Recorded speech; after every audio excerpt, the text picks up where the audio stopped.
It's not like you don't watch golf and like that's it. Like, you watch golf and read the paper and macrame or whatever you do. What exactly is macrame? I can It's tell not you important right after his presentation. That'll be the next one. Yeah, When you exactly. hit record? Oh, I did. I'm on it. I didn't have to click one of those little things saying it was okay to be recorded. Why am I talking about plumbing? You may ask yourselves. Well, when I was about 11, I spent as much time as I possibly could watching TV. And my favorite show was, This Old House. thank you, precociously anticipating the billions of hours that humans would spend in the future watching people on YouTube building, making, crafting. I watched, next, Bob Vila, shown here bringing sexy back, wander around old New England houses, explaining how a house and its hidden systems worked.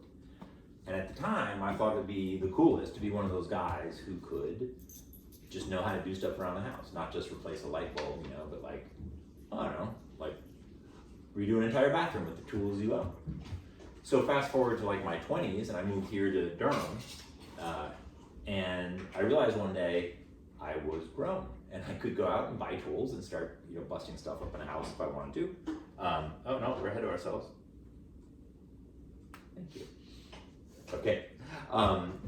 So as I started to learn things about carpentry and electricity and plumbing, the teacher inside me wanted to really like tell people, like explain what I knew, and share it. But of course, there wasn't really a venue. So I created the Chautauqua so I could talk at people and they wouldn't have a choice but to listen to me. So anyway, today I'm going to talk briefly about, well, not so briefly, about some stuff that I think is cool about plumbing, and hopefully it'll be informative and interesting. First, I will talk a little bit about ancient plumbing, and then I will move on to topics in modern plumbing, how house works, etc. So one of the more impressive things about Rome was their cities. No.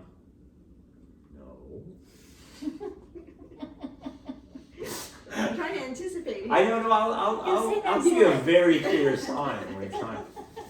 I mean, you can't have enough Bob, right? You leave him up here all night and nobody said. It's kind of a weird version of him. So, go ahead. One of the more impressive things about ancient Rome was their cities. There's an estimate that by 50 BC, Rome had 1 million inhabitants, which is kind of crazy to think about. And of course, when you hear that, the first thing you think about is, man, that's a lot of poop. Like 1 million people pooping every day, right? And then you think about, of course, the other end of that equation is if there's all this pooping and peeing going on, how's the water getting them in the first place, 1 million times a day? Then making sure that that water doesn't get contaminated by all that poop. So we're going to start at the cleaner end of the Roman plumbing spectrum, which is what brought the water into the city. Now you can go, which is the aqueducts, which comes from the Latin aqua for water and ducere to lead. That word also, ducere, gives us the next ductwork, of course, next duct tape, and next Italian strongman Benito Mussolini, also known as next Il Duce, or the leader. Next, you've got word power. You'll see that a number of times in this presentation. So in our mind's eye, next slide, what we usually think of when we think of aqueduct is this, which is in Pont de Gard in France, or next, this, which is in Spain somewhere. But these aren't actually just aqueducts, these are aqueduct bridges. And in fact, the Romans tried to avoid making these whenever possible because They're expensive. they're really expensive. Yeah, they're a lot of work to build. Oh no, we've gone too far. There we go. She's so curious to know what's coming up No, next. it's She because you're can't- like, because, and I'm like, oh, the answer's on the Oh next slide. yeah, okay. Yes, so yeah, most of the aqueducts were just like pipes or trenches that went through the ground, like about 6 feet under the ground, lined with stone or whatever, and they were covered because the Romans were often at war and they didn't really want their enemies to either cut off their water supply or poison it, which makes sense. But at its height, Rome had 11 aqueducts feeding into public baths, to wealthy homes and public fountains all over the place. And it's estimated that like a typical Roman citizen during the heyday would never have had to walk more than 50 yards to get to like a source of fresh water, like a fountain or whatever, which is pretty crazy, considering how long ago that was. Now, I mentioned madness. I didn't really talk about this topic when I gave it was called something in madness. And blowtorches. That's right. Plumbing and madness. That's right. So Roman aqueducts used stone and cement and concrete. So that was kind of not dissimilar to today. And they also used a lot of terracotta, which you see in pipes even around here. But when it came to carrying water in the smaller volumes, like to people's houses or to the public fountains, they used metal. Does anybody know what metal? Lead? Yes! Lead is plentiful. It's easy to melt. It's super easy to work with because it's very malleable. It does not rust. And so it has a lot of stuff that makes it good, except there's one problem with it, is it contains lead. I mean, like a lot of lead.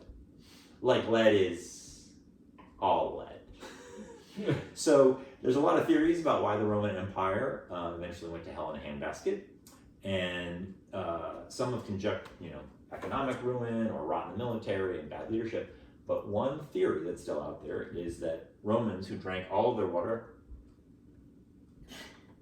We're talking about lead now. Well, on the right slide. Let me just say, I will say slide. How about that? No, it's okay. But anyway, some conjecture that Romans who drank all their water that had come through lead, and in fact ate a lot of their food in pots that were made out of lead, may have just darn well poisoned themselves out of existence. But we don't know. But if you remember anything from the periodic table, you'll recall that the symbol is Pb. That stands for plumbum, which is the Latin word for lead, which led directly because the people who worked with lead were the pipe fitters. So that's what we call a person nowadays who works with pipes is the plumber. So we've cracked the mystery of where does the word, next one, sorry.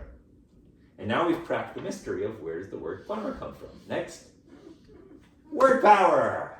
Exactly. Okay, so now we're on to the next one, which is sewage. Perfect, thank you. So the other end, we had water coming in now through aqueducts, we now have sewerage, and waste has got to get out. And ancient Rome is often held up as like, oh, those guys were amazing ancients. They had water that, was carried wastewater away. And this is a picture of the Cloaca Maxima, which is the, not very prosaic, great sewer that, is covered, it's enormous, it could handle tons of wastewater, but it is not kind of what you think of like poop and stuff like that. It's just really designed to carry surface runoff, kind of like a storm sewer, out from low-lying areas. Really only a small percentage of toilets in Rome were actually hooked up to the sewers. And that was really usually done, it was like later in the empire, and it was only a very small percentage of houses. So most people really just peed into chamber pots, and there was someone who came around every morning to take your pee away because they really wanted it. And do you have any guess what they wanted it for? For farming. No. No, it's for leather making or no, something. maybe. You can use it for that, that's true. I was thinking, isn't there something in it that they use for diabetics or something? No, it's urea. Am I close? Wine. They make wine from it. Oh, maybe. No. Yeah, they probably did extract the urea. That's true. Yeah, that's right. Well, they used it for cleaning. Apparently, urine is very good at bleaching your whites that are whitest or something like that. Oh. So, your nice clean clothes are the ones that have been stomped around in urine. Weird. I think I was thinking of progesterone maybe and horse pee or something. There's a something horse in pee there. thing. Yeah, Yes. Yeah, okay. Yeah, that's true. Yeah. And then there's pigs' pancreases. Anyway, next slide. So with regard to pooping, most people did their business here in a public toilet, which was really not connected to any sewer. It just went into a cesspit, and then somebody would have to come along every once in a while and clean out the night soil, which I know you guys have read about extensively. And that was used for fertilizing the crops, which was very good, except that of course it's also a great way to spread parasites and disease effectively in a large concentrated population. Can you imagine having all these people sitting here pooping together? Well, that's the thing. And in fact, They didn't have newspapers. I Well- know, it was literate. let's go They to the have the next. boy in the middle, here's Like here's a little trough that like fresh flowing water would go through this little trough at your feet, so you could sort of rinse off. But your toilet paper, next slide, was this guy the communal sponge on a stick, which you would happily pass down the road when you need it. Like, Oh. I need it now. Oh, okay. Yeah. How unfortunate. So, next, for our best understanding, only some people had like poopers in the house, which they were typically actually in the kitchen. Gross. And would not have been connected to a sewer. Someone would have to eventually dig those guys out. Most people probably just pooped in a pot that the slave then had to take out and dump in the yard or whatever, or in the street, which was the other popular place to put it if you didn't have a garden. So basically what we can take away from all of this is that ancient Rome was in fact disgusting. Yeah. Interestingly, and this is for a science nerds, which maybe you, I don't know, you're a science nerd, but not so much a biology nerd. The term cloaca is actually an anatomical term. So we know that in very advanced and higher organisms, all three of our major outlets, the pooping, the peeing, and the reproduction, there's a separate hole for each that comes out of the body. Like women are this way. And just a fun fact, it was Robin Williams' favorite word. Cloaca? No. Inside the actor's studio. Okay. That is a good fun fact. That is very much a fun fact. But in the lesser organisms, like men only have 2 holes, and the really lesser organisms, the birds, the sharks, the lizards, they only have 1 pipe that vents to the outside, and it's called the cloaca. They just thought that was, it's like a sewer, carries everything. So, next slide. No. Word power! There you go. It's the 3rd word power. Wait, am I going backwards? No, you're going the right direction now. Oh, sorry. Okay, yeah, you're good. That's fine. Next one. So anyway, we're on to modern plumbing, topics therein. So we now thought more about how disgusting it is when we don't have a nice modern plumbing system. So we'll talk now about some of the highlights of the miraculous system that we now enjoy today. And we'll start with a couple of quick facts. Next slide. Good. So, I'm sorry, go back one. My bad. That was, well, let's guess. How many gallons of water does the average home use in America? 300 million? 300 gallons per day. Next thing. Per day. Wow. Do you think people in Durham, I had a question. Oh yeah. Do we think we pay more or less for our water than the national average? Would you guess? In Durham? I'm talking about those Chapel Hillians. Probably less.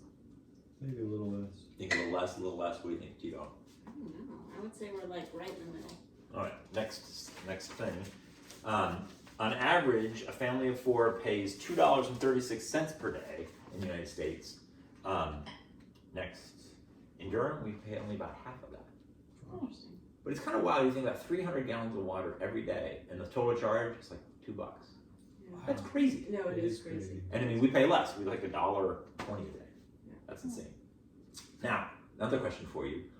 Where do you think in your house, or in the average house, I should say, most water gets used? My shower, my personal shower.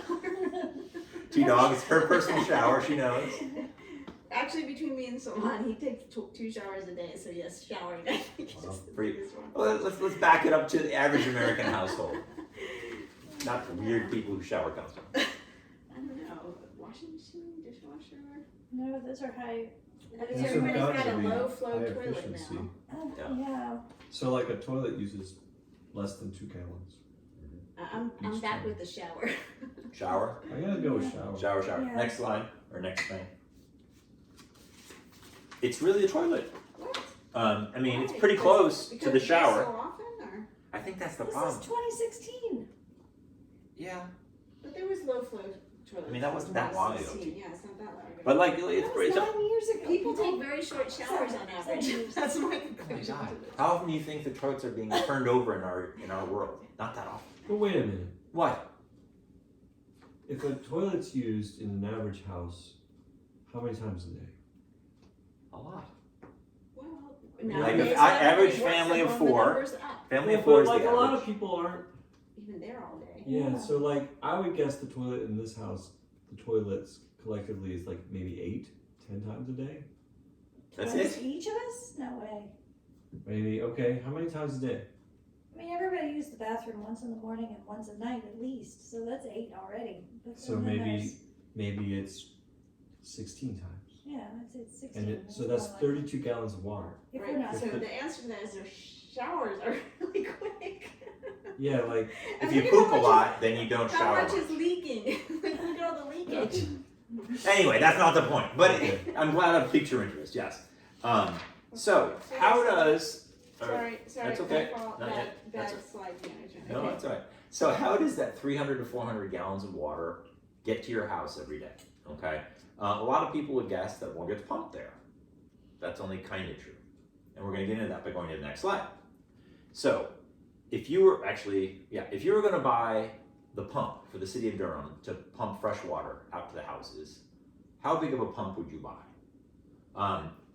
You'd have a tough decision to make because, first of all, what time of day do we see the most use of water? Like Bonnie said, Morning. in the morning and at night. Right, it's 2 times a day. It makes sense, right? Binodal, yep. And bimodal distribution, and obviously people are showering less and using less water in general in the winter, and in the hot summer when they're watering lawns, taking a lot of showers, like Sylvan is damn 6 showers a day. They're using a lot more. So forward. So you might think, oh, you need to buy a pump that's big enough to handle the biggest water damage challenge of the year. Nope. Well, then 364 days a year, you're paying for a lot more pump than you need, right? You could. Put it to the top of the water tower and let gravity do it. Well, Tom's kind of stolen my thunder. Sorry. No, it's okay. So yes, that's exactly right. The answer is the water tower. So during the night, so let's move forward one slide. So during the nighttime, when everyone's all sleepy behind their beds, your undersized pump is working all night long when no one's using any water. Why? Because it's pumping all that damn water up into a water tower where the gravitational potential energy is stored passively. Next slide. But there's no connection between the pump and the Well, water. you got to This imagine. slide is flawed. This side is flawed. Oh my God. So is this one. No wonder I didn't invite you to the last one. So by the end of the night, when the moon is down, the water tower is full, pump's still going. Next slide. People wake up, people start to demand water, and the pump's not stopped. It's still going as hard as it can, but it's being augmented by the water that's flowing out of the tower, and everyone's needs are met. Next slide. So you mean that tower that's like in southeast Durham is the one we use? There's one over there like by NC State. Is that our tower? I doubt that's Or the not only NC tower. State, I NC think there's a Central. bunch of different systems that are all tied together. But how many water towers are you aware of? I'm not aware of more than maybe one or two. So when I was doing this presentation to an actual live audience of cooperative people, I was disappointed because about this point in the talk, I thought I had everyone's attention. I was nervous about it though, and I saw the guy in the front thing just kind of go, start working. So I'm like, well, there's the one person I've lost. But it turned out he just was really curious and he looked it up as to where it was, but I can't remember the answer. I don't think it was that one by NC Central, but it might have been.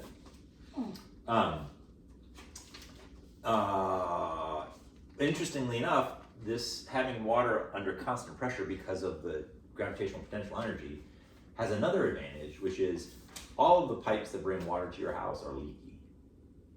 So if they just sat there, You mean on purpose? no, but I mean please, Oh, there's yeah, thousands of miles of pipe through Durham. Yeah.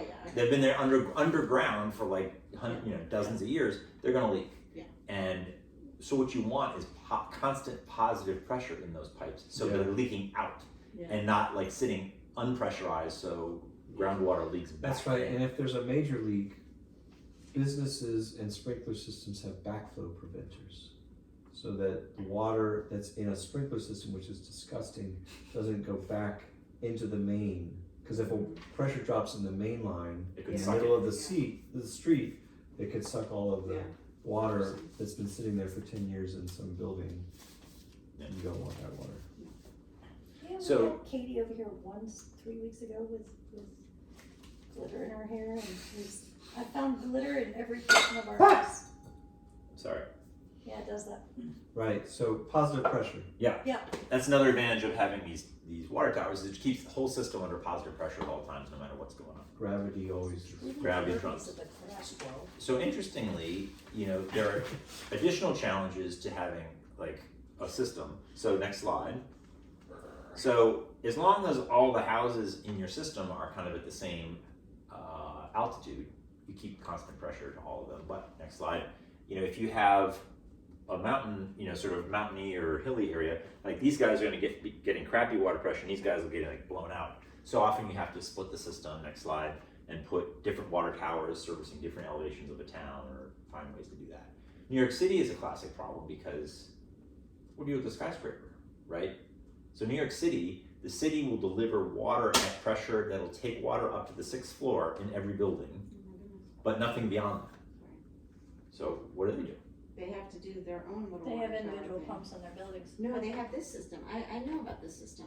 Oh, They the put all these water little towers. mini Did water I tell you to go to towers. the next slide, Teresa? Did I say that? Did I say that loud? No, it's fine. It's fine.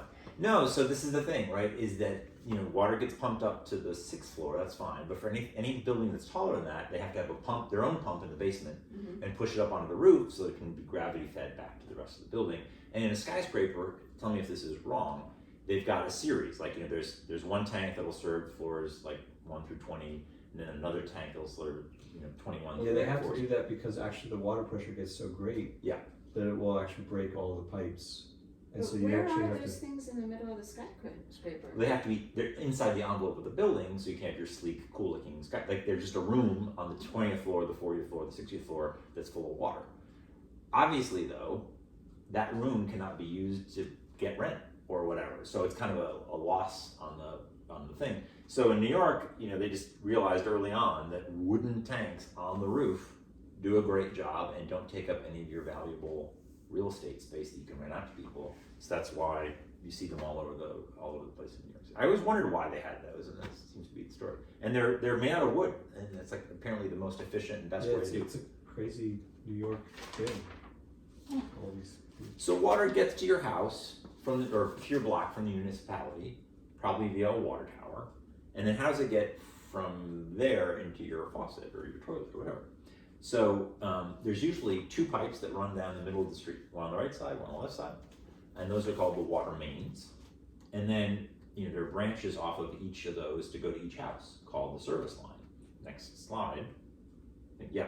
And so this is the point where the water main running down your side of the street has branches off. This goes to one house, this goes to another house, this might go to like an apartment or something. And the interesting thing about that is up until the point where it comes off the water main, the water is the city's responsibility. So if anything goes wrong, they gotta fix it. From the point of the valve and the meter on, it's your responsibility. This is just a racket, this whole thing. They want to get you to buy insurance. I hate Yeah. this system. Well, in my house in Hillsborough, literally the water cutoff, the water main is in my neighbor's front yard. It runs under their entire large property, under a swale, under Warner Lane, across my whole front yard to my house. So if that ever goes tits up, I have a very expensive, like they may have to get a backhoe and just dig that whole 120 yards out, and I'll have to pay for whatever it is. So yeah, it's weird. Yeah, where was I? Next Oh, slide? Not quite yet. Oh yeah, no, it's the next slide. So once the service line enters your house, there's usually a cutoff right there where it comes. And it's usually worth your while as a homeowner to go down your basement Garage. and know exactly, is that right? It's in the garage for the house? Mine is in the closet. The front Yeah, because I think our water used to come from a well, so it was okay. more toward the back. There's a tank in our garage attic, Oh, but it's empty. It doesn't have anything in it. it's hard to know. No. There's something maybe. So it's nice to know where this is, because if you wake up at 2 a.m. and there's water pouring through the ceiling, you can run down in your boxers to wherever this is and shut it off while your Or if brain comes If online. the shark bite coupling fails for the supply to one of your toilets, and you have to stick your finger in the pipe to keep it, and you're screaming and yelling, it's good for other people in the family to know where to turn the switch off before your finger Not the can- top. falls off. Not that anyone can speak to that from Exactly. their own experience. Yeah, Anyway. exactly. Yeah. It's Just just in a there going, theoretical turn situation. it off! Somebody turn it off! I can't remember where I was. I was pushing as hard as I could, like it literally, if Was you all say you your- don't have water pressure, you're lying. It was like, I was pushing as hard as I could, and my finger was like, yeah, anyway. I forgot. That's very funny. It's like childbirth, it's over, you can't feel the pain. Yeah, whatever, it's in the past now. Now the other way, if you had this problem, you go back one. You run I out know. to your water Is meter. you can run out to this little thing right here is the main cutoff. So if you run out to your front yard, if you can't find that dam, or if it's hard to access that dam cutoff inside the house, you can just turn this 90 degrees and it'll cut the Where water is that? off to the. It's in the front yard by the road probably. Yeah, it's under that right next to the little road, and a green Box. box has a green lid. Yeah. You open it up, you would need a pretty big tool, pliers or something to turn it. They Is it sell on a this side of special- the mailbox? It's near the mailbox, yeah. Oh, okay. I think on our street, they service 2 houses. Because mine is between mine and Matt's, right on the border. I think you can It's get to very the often border. right on the border. Yeah, I mean, they usually have 2 things in there. yeah. It's one box with 2 Mhm. 2 different lines. And I've actually, for various reasons, had occasion to cut the water off in my houses using both of those approaches, both the main water cutoff and the one at the street. And yeah, a big plier will do the job on this one too. But it's good to know where those are. Both of these, the valve, the next slide, this valve and this valve are one of these. And this is I have a preternatural love of the ball valve. So this is just a cheap one I bought at Home Depot. It's made out of PVC. But it literally is just, I can see you through that, and then you turn it 90 degrees, and I can't see you. It's just basically a sphere that has a hole written through it that sits in a thing. 90 degrees from full close to full open. I'll pass this around for enjoyment. It is they're ubiquitous. Basically, no matter if you're dealing with that, which would be a cutoff, for a sewer system or something like that, or if you're dealing with an 18 karat gold Gucci designer plated, faucet for your designer bathroom, it's probably a ball valve. And this didn't used to be the case, but they work so great. When I was a kid, next slide, I remember with my dad, we had a 1927 house, and we had those old kind of, faucets where you had to turn that dial 4 or 5 times to get it fully shut off or fully open. And my dad was not a very handy guy necessarily. He was handy enough, but literally he's like, son, you're 12 now. It's time you learned how to fix a faucet. And we took the top off, and he had this special tool he bought at the hardware store that ground the seat at the bottom where the little washer comes in, and we replaced the washer to make this thing work again. And it was kind of cool, but I'll take a ball valve any day. They're just so awesome. And if you're ever curious, is this a ball valve? Look at your own, whatever cutoffs or faucets, and if they go all the way from fully closed to fully open in a quarter turn, you got a ball valve. So does that mean the spigots for the outside water, the spigot looks like this, and it's a circle. I'm sorry, Go- I'm not touching it, it's just doing its own thing here. I don't believe you. Oh, you're probably I'm touching touching the the touchpad yeah. unintentionally. But they look like this for the spigot outside. Does that mean it's this kind of thing? Sometimes, It leaks a lot, so I'm yes. guessing yes. I suspect it's yes. A lot of those outdoor hose pipe ones are like this, but it's very easy to replace them with one that's a ball, like the one in the previous slide, for the hot water heater. They sell those as well at the Home Depot for outdoor stuff, and I always put them in. There are some that look sort of like this. The top is red, but it's a different kind of, it's like a stick instead of a Lever. wheel. Yeah, it's kind of like a lever, and it does that. But yeah, they're absolutely great. So next thing. So we talked about, how, if in the middle of the night there's water pouring through the ceiling, you can just run and pull the cutoff for the whole house.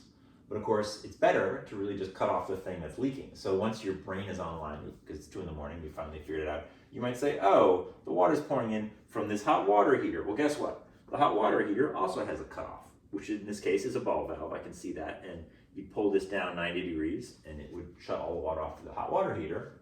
And then you could turn the main water onto the house, and you wouldn't have any more leaking. And because, of course, it's probably Friday night at 2 a.m. or Saturday morning, you don't have to call a plumber and pay him time and a half or double time to come out on a weekend call. You can then just not have hot water for the weekend and get him out on Monday. Send someone somewhere else to take a shower. Exactly, sucks, but cheaper. Yeah.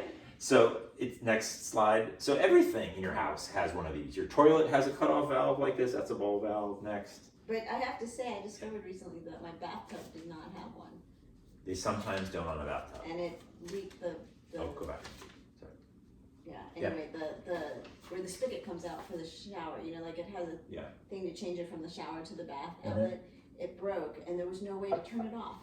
Oh wow. It was sucked. Because usually, most of the time in modern houses, you know, a bathtub is a weird case, or a shower, Yeah. and usually what happens is they put the back side of the shower into a closet. Like the other side is a closet, and in the closet you'll find a little door, Yeah. and you'll take that off, and they'll get to the cutoffs for all those But there things. was no cutoff. But there's no cutoff in your case. Probably, yeah. I think in the It 40s. has one now. Because I told the plumber never again. But yeah. Okay, so am I going to the next one? No, not yet. Let me just see where we are. So an interesting question is, what are all these supply pipes? So we're now still talking about pipes bringing water into your house. What are they made out of? So in the old days, they had iron pipes. Iron is not really a great choice for carrying water over long periods of time because, It was. Rest. thank you. So they would dip it, they would hot dip it in like a zinc material, we call it galvanized. So next slide. But then they look okay from the outside for a long time, next slide. But over time, they do corrode from the inside, which makes your water flow poorer and poorer, and also often have a reddish tinge to it, and then of course it just becomes occluded. And the downside about a galvanized pipe is that you have to create, you have to thread each end, so you can screw it into the next thing, and it's heavy and it doesn't bend around corners or anything like that. So that got kind of replaced next by copper, which is beautiful. Yeah. So copper is lighter. It doesn't corrode at all. It looks beautiful. And when you join it together, you get to do what's called a sweat joint, where you take a blowtorch and you heat the fitting, the like angle or whatever you're going to join it to, and then you run flux solder around it, and it sucks it in and makes a permanent seal between the 2 or 3 different pieces, which frankly is really fun. Like it's almost as much fun as when you were a teenager and you took your mom's hairspray and put a lighter to it and blew a blowtorch in the backyard. Tom? No? I've totally done this. I mean, You've done that. I've Oh, done, yeah. we didn't have so much hairspray, but we had insect repellent. and things like WD-40, yeah. Yeah. Okay. So it's as fun as that, except you're actually doing work, which is really fun. that. The downside of using copper for, and like in Chicago where I'm from, it's still on the books. You have to have copper supply lines. I suspect that's the trade unions that, have, The mobsters. well, you can call them mobsters. I'm not sure they're mobbed up, but basically the unions have enough power, leverage that they keep this on the books, because obviously copper is really expensive and making sweat joints is time consuming and it's a skill. Yeah. So, skilled plumbers have a lot of work to do. It's not so good for me I like to do 1 or 2, it's fun, but like if I had a whole bathroom to do, forget about it. So next slide. Now what we use is basically this, which is called PEX. It's cross-linked polyethylene, and it's light, it never corrodes, it is cheap, it can go around corners, it's kind of a miracle drug. And all you have to do to make a joint, like to join this up to something else, is you get one of these guys out, and you put a little copper ring on here, and then you squish the copper ring inside these jaws, and it clamps it, it kind of squishes it till it's nice and tight around the fitting, and you're done. You can knock out, a dozen joints in like 15 minutes. So obviously this is like in the places where unions are not strong, like North Carolina, this is what people use to run supply lines into your house. And any DIYer can do it with a little bit of practice. So do you think, Sam, like I've been reading more and more about plastics and like Yeah. forever chemicals and stuff like that.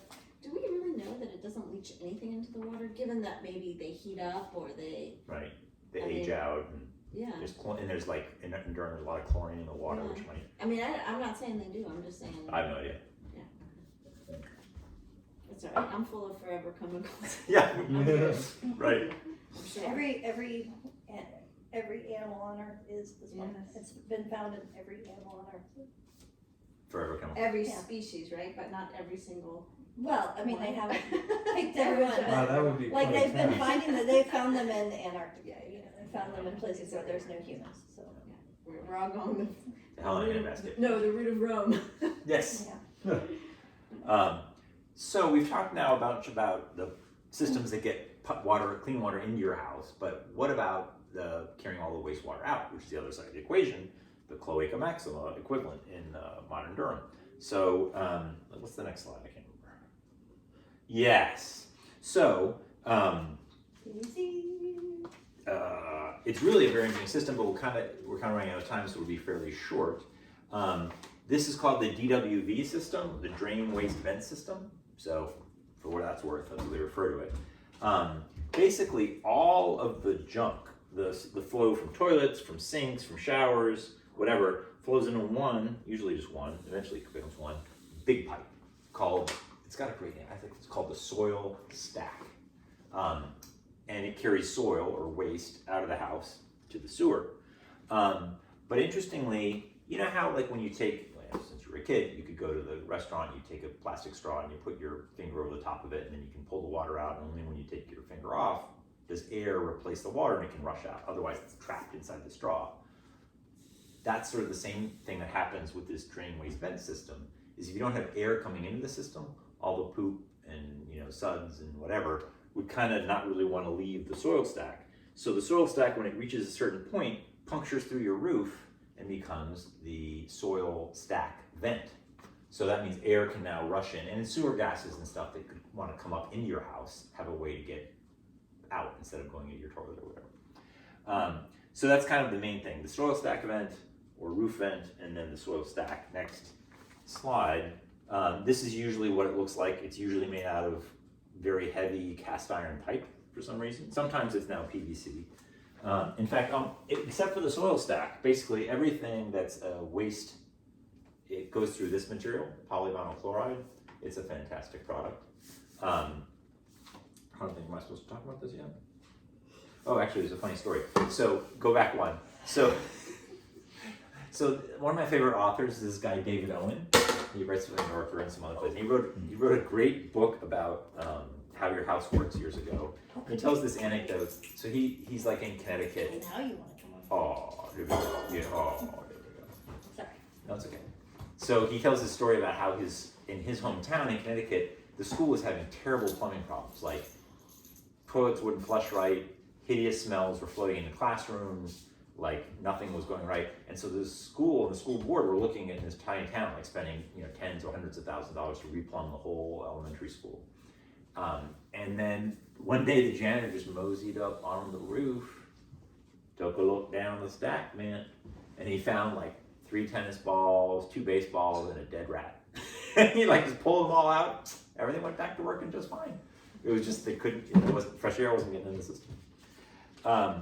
So anyway, yeah, next slide. Yeah, so there's your soil stack. Next slide. There's a when you see this pipe coming up through your roof, most of the time that's what it is. It's the air coming into your plumbing system. Next slide. Oh, it's a toilet. So what happens on like a super rainy day? I guess it still doesn't affect. It doesn't matter because doesn't if any include it. water gets in it or anything Yeah, gets in it's it, just gonna it goes into the sewer. It just needs, it actually, part of its function is to ventilate out gases. So it can take air into it as is needed, but it also can ventilate gases out. So it's not a pressurized system, so if something goes in it. But what about, like, doesn't it freeze in places? Like, No, what if it because really cold because goes there's through not the any, system? there's not a constant amount of liquid in it to freeze. So when you flush the toilet, a bunch of water and other things move through it in warm spaces, but the parts of it that go through the roof Where it's cold. don't really have any, Water. there's no water in I that. see, It's just air. Yeah, okay, that makes sense. So interestingly, actually, Tito, if you'll go back a few to that drawing, that graphic. Yeah, so every fixture has one of these. What's it called? You can't answer. Ladies, You bend. close. It's a trap, right? Very well done. Yes, it's a trap. And a lot of people think like, oh, the trap, like, so if like I'm working the sink and like I drop my ring or my earring or something, it will get caught in the trap. It'll trap it. But actually, that has nothing to do with it. That's not why it's there. The reason it's there is, as it's shown in this diagram, is that it should trap water. So there's always water as a plug between the stack and the fixture in your bathroom, in your bedroom, wherever it is. because you don't want sewer gases coming up from the street or from wherever and then floating up into your house space, right? And the way to do that is to have just a little bubble of water that prevents all that from happening. And so that's why everything has a trap. So you can see the trap under a sink or under a, or a shower, under your tub, you'll see one of these. You look up in the ceiling, you'll see this under a tub drain. In a toilet, you think, oh, there's no one in the toilet, Sam, you're lying to me. But actually, next slide, or a few slides down, if you'll notice, in any toilet, yes, there's actually a trap built in to the way the water flows through the toilet. There's already a trap kind of built in, so that's what prevents that. I had a little story about this when I was at FHI, not FHI, what's the other place they were? Cyclops. They had a bathroom that I would use, and one time after 6 months I was there, it was like, oh my God, over a week the place just started to smell not like someone just took a dump, but more like it's becoming a swamp. And I realized that there was one of those tile floors with a drain in the center for the mopping, and nobody mopped, right? So I was like, oh, they've got a dry trap. And that just means if it doesn't get used, there's no water refilling it, it just evaporates. So I went back to my desk, got a cup, came back, put a quart of water down there, and it stopped smelling. So a lot of places have trap fillers. It's just a little tiny pipe that constantly drips into the trap because it may not get used often. In a commercial setting or whatever? Yeah, or institutional airports, things like that. So the last thing I'll talk about is PVC pipe. So I mentioned this earlier, that PVC pipe is kind of a miracle product. It's unlike PVC or the PEX. It's very rigid, but it can be cut easily to any size with any sort of saw. And the way, it's kind of cool, the way you join two pipes or a pipe to an elbow is you have these two different little pots like this that have a brush inside the cap. So you take one out and you run it around, and two parts you're going to join, and it's the cleaner, and it's cleaning the PVC. And then you take the second pot and you run around, that's the adhesive, and then you basically push the two together. It's like they're gluing together. But in fact, what they are is they're incredibly nasty chemicals. The first one starts to dissolve the PVC, and the second one kind of I don't know what exactly it does, but you basically, when you push the two pieces of PVC together, they fuse. They're now one piece. They're no longer two pieces of stuff glued together. And when I was doing my bathroom in Hillsborough, it was really tight space. It was a tight little crawl space, and I was doing the piping for the bathtub. And the fumes were really getting to me, and so I was like, oh, okay, I gotta take a break. My back's hurting.